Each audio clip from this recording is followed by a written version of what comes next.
Hello friends, अगर आपका insurance claim insurance company ने इस आधार पर डिक्लाइन किया है कि पेशेंट को यानी कि जो डिसीज्ड है जिसका डेथ हुआ है उसकी डेथ प्री एग्जिस्टिंग डिजीज़ की वजह से हुई है, तो ये वीडियो आपके लिए बहुत इंपॉर्टेंट होने वाला है। आज जो मैं केस आपसे डिस्कस करूंगा उसका टाइटल है Jasvinder Singh and another versus Bajaj Allianz general insurance limited.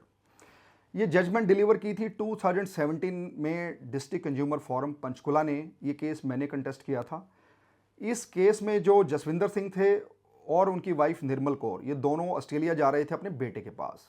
2 महीने के लिए इनको ऑस्ट्रेलिया में स्टे करना था अपने बेटे के पास, और इन्होंने बजाज एलियांज कंपनी से ट्रैवल केयर प्लान परचेज किया।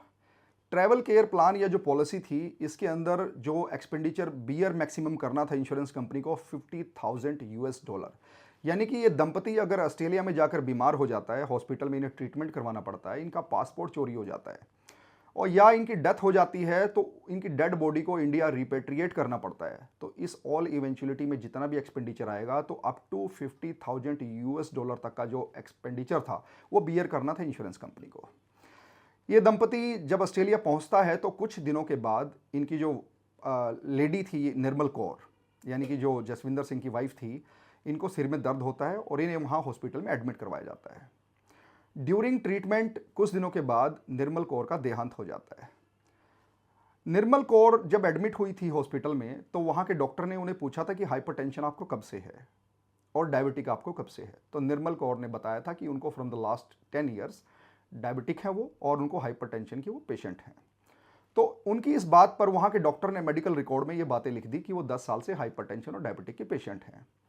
जब ये इंश्योरेंस प्लान भी परचेज किए गए थे तो इस दंपति ने जो मेडिकल इंफॉर्मेशन अपनी बताई थी डॉक्यूमेंट्स में, तब भी निर्मल कौर ने डिस्क्लोज किया था कि she is a patient of hypertension and diabetic from the last 10 year. कुछ भी कंसील नहीं किया था। तो वहाँ पर जब डेथ हुई तो डेथ का जो रीजन बताया गया वो बताया गया acute stroke of distal basilar artery with occlusion of left vertebral artery, यानी कि ये एक तरह का ब्रेन स्ट्रोक है जिसमें दिमाग में खून की सप्लाई ब्लॉक हो जाती है, जिसकी वजह से डेथ हो जाती है। ऑस्ट्रेलिया में जो ट्रीटमेंट चला उसके मेडिकल रिकॉर्ड में ये कहीं भी रिकॉर्ड पे नहीं आया कि जो हाइपरटेंशन या डायबिटिक है from the last year patient को, that is the sole reason for such kind of brain stroke. अगर गूगल पे भी इस ब्रेन स्ट्रोक के बारे में आप पढ़ेंगे तो hypertension can be one of the reason but can not be the sole reason of such kind of brain stroke. Insurance policy में क्लोज था कि अगर पेशेंट की death due to pre existing disease हो जाती है तो इंश्योरेंस कंपनी क्लेम डिनाई कर सकती है। इसी क्लोज का आधार मानकर बजाज एलियांज कंपनी ने क्लाइंट्स को क्लेम डिनाई कर दिया और कोई भी पैसा देने से मना कर दिया। उसके बाद क्लेम पिटीशन फाइल की गई डिस्ट्रिक्ट कंज्यूमर फोरम पंचकुला के अंदर। यहां पर इंश्योरेंस कंपनी अपने एक लोकल डॉक्टर, जो इंडिया का डॉक्टर था, उसका एक एफिडेविट लेकर आती है। वो डॉक्टर कहता है कि जो ऑस्ट्रेलिया में ट्रीटमेंट चला उस बेसिस पर मैंने एग्जामिन किया तो जो डेथ का रीजन है, जो ये ब्रेन स्ट्रोक का रीजन है, वो हाइपरटेंशन है और डायबिटिक है जो फ्रॉम द लास्ट 10 ईयर से पेशेंट को थी।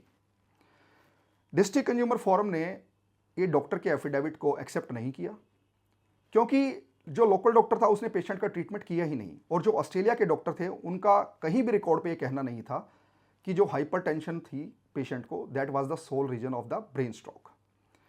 इसके अलावा बजाज एलायंस कंपनी ने जो भी आर्गुमेंट्स कोर्ट के अंदर रखे कि हाइपरटेंशन की वजह से उनको डेथ हुई, वो सारे के सारे डिनाई कर दिए डिस्ट्रिक्ट कंज्यूमर फोरम ने। यहाँ पर जो निर्मल कौर थी उनकी बॉडी को इंडिया लाया गया था जिसमें 5,10,000 रुपये का खर्चा आया था। 12 लाख रुपए उनके वहाँ ऑस्ट्रेलिया में ट्रीटमेंट पे लगे थे।